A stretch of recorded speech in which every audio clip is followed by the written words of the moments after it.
வணக்கம் அன்பார்ந்த நெஞ்சங்களே, உங்களை கியானிடான் யூடியூப் சேனலுக்கு அன்புடன் வரவேற்கிறேன். இன்றைக்கி நம்ம பார்க்க போகிறது இந்த வினாடி அப்படிங்கிற புக்கில் இருந்து நாகுருமி எழுதின 8 டாப்பிக்கில் ஃபர்ஸ்ட் டாபிக் மூச்சு அப்படிங்கிற அத்தியாயத்தை பற்றி நம்ம பார்க்க போகிறோம். ஒரு சின்ன பகுதி. அத்தியாயம் 1. மூச்சு. எனக்கு சில உண்மைகள் தெரியும், ஆனால் அவற்றை சொல்வதனால் யாருக்குமே பயனில்லை. சிலர் மன வருத்தமும் அடையக்கூடும் என்றால் நான் அந்த உண்மைகளை சொல்ல மாட்டேன். எனக்கு சில உண்மைகள் தெரியும், அவற்றை சொல்வதனால் சிலர் பயனடைவார்கள், ஆனால் வேறு சிலர் மன வருத்தம் அடைவார்கள் என்றால் சரியான நேரம் வரும் வரை நான் உண்மைகளை சொல்லாமல் காத்திருப்பேன். எனக்கு சில உண்மைகள் தெரியும், ஆனால் அவற்றை சொல்வதனால் யாருக்குமே பயனில்லை. ஆனால் சிலருக்கு அந்த உண்மைகள் இனிப்பாக இருக்கும் என்றால் நான் அந்த உண்மைகளை சொல்ல மாட்டேன். எனக்கு சில உண்மைகள் தெரியும், அவற்றை சொல்வதனால் சிலர் பயனடைவார்கள், சிலருக்கு அது இனிப்பாக இருக்கும் என்றால் நான் அதை சொல்வேன். இது யாருடைய வாக்கு அப்படின்னா புத்தருடைய வாக்கு. ரொம்ப காலத்துக்கு முன்னாடி ஒரு சக்கரவர்த்தி இருந்தானா. அவன் தன் நாட்டு குடிமக்கள் ஒரு பிச்சைக்காரன் வேஷத்தில் போயிட்டு என்ன பண்ணுவானா, ரொம்ப கேஷுவலாக பழகுவானான். அந்த நாட்டில் உள்ள ஒரு பிச்சைக்காரன்கிட்ட பழகிட்டு இருந்தான். அவன் அப்படி தான் கிறுக்குத்தனமாக ஏதாவது பண்ணிக்கிட்டே இருப்பான். அது அவனோட குணம். அவன் அப்படி தான் பண்ணிகிட்ருப்பான். அது மாதிரி தான் தன்னுடைய சக்திகளை தான் வைத்திருக்கும் பொக்கிஷங்களையும் யாரிடம் வெளிப்படையாக காட்ட விரும்பாத குணம் கொண்டவன் அவன். ஏன்னா அவன் ஒரு மகாராஜா, ஆனால் அதை யார்கிட்டையும் காட்டக்கூடாதுன்னு அவன் கேஷுவலாக இருக்கிறான். அந்த குடிமன் அவனும் அந்த பிச்சைக்காரன் ரொம்ப நாளாக நம்மக்கிட்ட பழகிட்டு இருக்கிறது ஒரு அரசன் அப்படிங்கிறது தெரியாமலே அவனும் ஒரு சாதாரண பிச்சைக்காரன் தான் அப்படின்னு நினச்சி அவனும் பழகிட்டே இருக்கிறான்.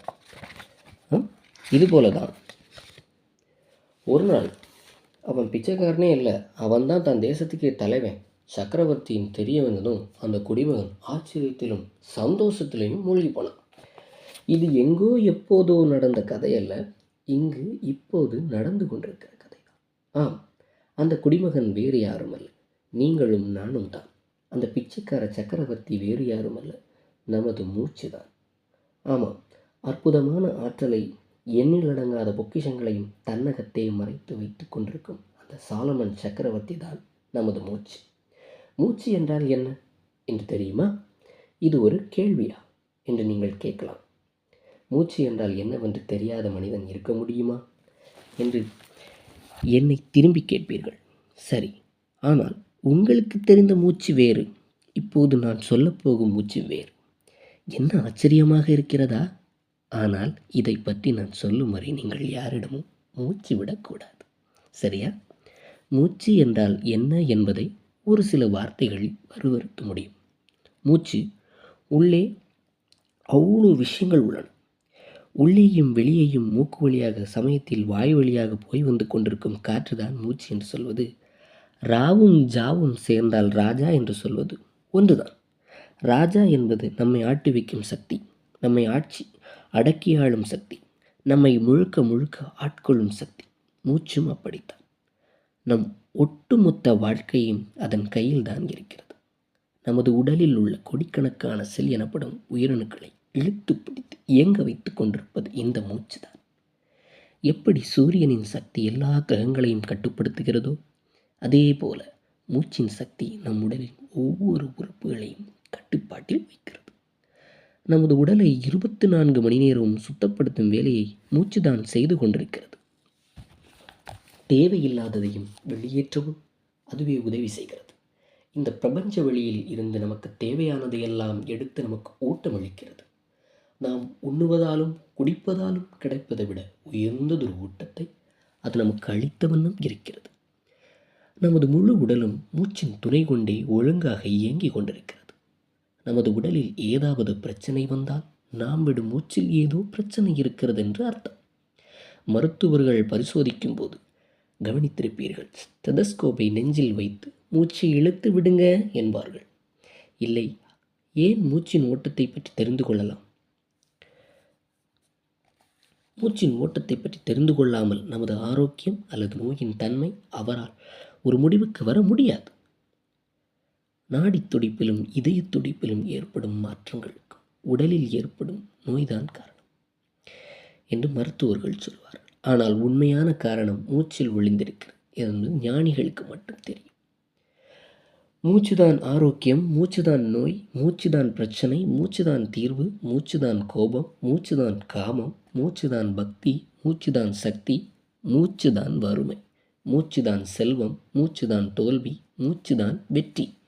மூச்சு விடும் முறையை வேண்டுமென்றே மாற்றுவதன் மூலம் ஒன்றை மற்றொன்றாக மாற்றலாம். வறுமையை செல்வமாகவும், கோபத்தை அமைதியாகவும், பயத்தை துணிச்சலாகவும், தோல்வியை வெற்றியாகவும் மாற்றலாம். உங்களுக்கு ஒரு விஷயம் புரியும்.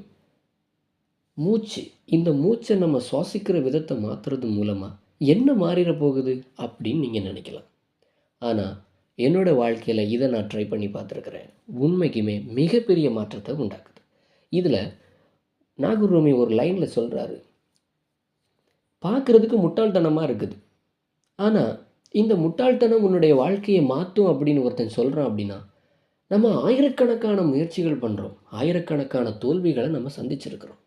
வாழ்க்கையில் நம்ம பிறந்ததுலேருந்து தோல்விகள் மட்டும்தான் அதிகமாக சந்திச்சிருப்போம், வெற்றிகள் எப்போவோ வந்து எட்டி பார்த்துருக்கோம். அப்போது இன்னும் ஒரு தடவை தோற்று போக ஏன் நம்ம தயங்கணும்? ட்ரை பண்ணி பார்க்கலாமே, முயற்சி செய்து பாருங்கள். ஏன்னா இங்கே உங்களுடைய காசு வீணடிக்கப்பட போகிறதில்ல, உங்களுக்கு எந்த விதமான ஒரு பெரிய அதிகப்படியான செலவுகள் இங்கே இல்லை. பட் நீங்கள் என்ன பண்ண போகிறீங்க? உங்களுடைய மூச்சை ஜஸ்ட் மாற்ற போகிறீங்க, அவ்வளோதான். அதனால் உங்களுடைய வாழ்க்கை மாறுது அப்படின்னா அதை நீங்கள் ட்ரை பண்ணி பார்க்குறதுல ஏன் தயக்கம்? கண்டிப்பாக ட்ரை பண்ணி பார்க்கலாமே. ஏன்னா மூச்சு ஒரு அற்புதம். அதை புரிஞ்சு கொள்வதில் நாம் அறிந்து கொள்வது முதல் பாடம். இல்லை, தன்னை அறிந்து கொள்வதிலெல்லாம் எனக்கு ஆர்வம் இல்லை. எனக்கு ஒரு வேலை வேண்டும், எனக்கு ஒரு காதலி வேண்டும், எனக்கு ஒரு பணம் வேண்டும், எனக்கு வெற்றி வேண்டும், அவ்வளவுதான் என்று சொல்கிறீர்களா? சரி, அதற்கும் மூச்சை பற்றி தெரிந்து கொண்டுதான் ஆக வேண்டும். எப்படி வசதி? மூச்சை பற்றி தெரிந்து கொண்டால் தோல்விகளை வெற்றிகளாக மாற்றலாம். இல்லை என்றால் எவ்வளவு முயற்சி செய்தாலும் தோற்றுக்கொண்டே இருப்போம். ஆனால் ஏன் என்று விளங்காது. அதற்காகவாவது மூச்சை பற்றி தெரிந்து கொள்ள புறப்படலாமா? மூச்சு பலவிதமான வேலைகளை பார்க்கிறது. ஒவ்வொரு உடல் உறுப்புக்கும் தகுந்த மாதிரி அது வேலை செய்கிறது. ஒவ்வொரு உடல் உறுப்பின் மீதும் அதன் தாக்கம், அதன் செல்வாக்கு தனிச்சிறப்பு வாய்ந்தது. நாம் ஒவ்வொரு இயக்கமும் மூச்சின் சக்தியால் சாத்தியமாகிறது. அதே சமயம் நமது உடலில் எந்த இயக்கத்தை நிறுத்தும் ஆற்றலும்